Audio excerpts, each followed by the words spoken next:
In the wake of the tragedy in New Zealand just a week ago, the Prime Minister announced a sweeping change of gun laws in her country, including a ban on all military-style semi-automatics and assault rifles, along with the parts used to convert those weapons, and all high-capacity magazines. Oh, and there will be a gun buyback for those weapons banned under this sweeping change. Understandably, the massacre of 50 people at the hands of a madman has people wanting action to prevent this from ever happening again. New Zealand has decided immediate action while grieving is the way to go, but psychologists will tell you that making a decision based on anger and or grief is never a good idea. Those same psychologists will tell you that balancing emotion and logic is important. So let's look at the logic and facts surrounding guns and gun violence in New Zealand.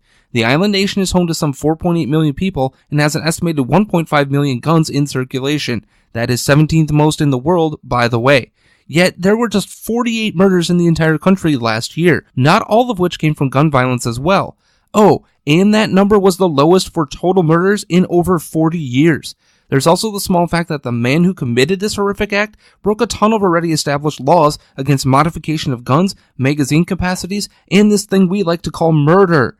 As for the buyback in Australia, one could say it was a massive fail. Only 1/3 of the guns eligible for the buyback were given up initially, and in 2017 the government had to take some 57,000 guns that should have been part of that buyback.